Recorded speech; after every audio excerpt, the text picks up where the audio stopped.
क्या सैमसंग आज के टाइम में सबसे बेकार ब्रांड बन चुका है? ये वही सैमसंग है जो कभी एप्पल का सबसे बड़ा कॉम्पिटिटर हुआ करता था, लेकिन आज हाँ कुछ तो गड़बड़ है। चलिए थोड़ा फ्लैशबैक में जाके देखते हैं।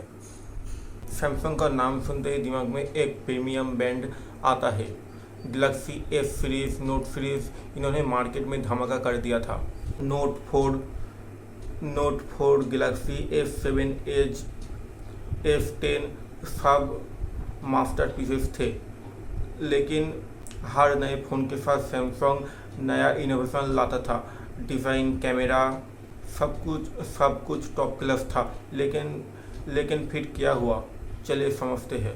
सबसे पहला इशू प्राइस वर्सेस वैल्यू। आज सैमसंग के एवरेज फ़ोन जैसे ए सीरीज, या एम सीरीज उनका प्राइस तो प्रीमियम फ़ोन के जैसा ही है, लेकिन परफॉर्मेंस एकदम एवरेज। 25 से 30 हज़ार के रेंज में सैमसंग के फ़ोन मिलते हैं, जिसमें आउटडेटेड प्रोसेसर और प्लास्टिक बिल्ड और एडवर्ड यूआई। दूसरी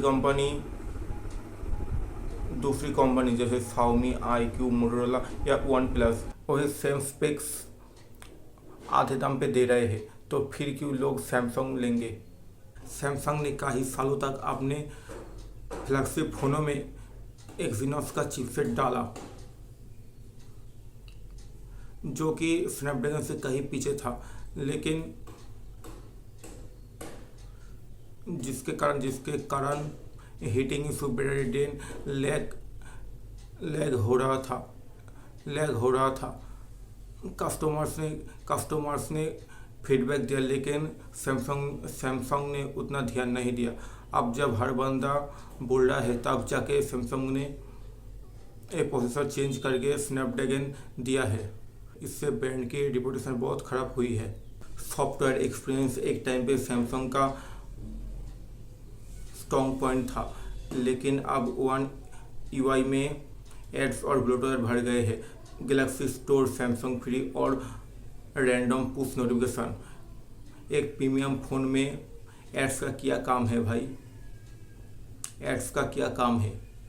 आप 70,000 का फ़ोन लो और उसमें ऐड भरे हो तो कौन खुश होगा? फोल्डेबल, हाँ सैमसंग ने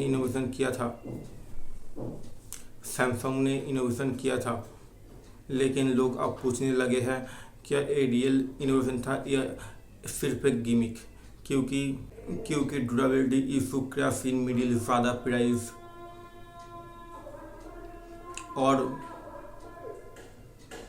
और मिड रेंज फ़ोन में तो इनोवेशन गायब ही हो गए हैं।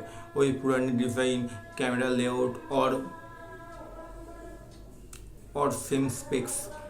आज के ज़माने में ब्रांड फास्ट मूव कर रहे हैं।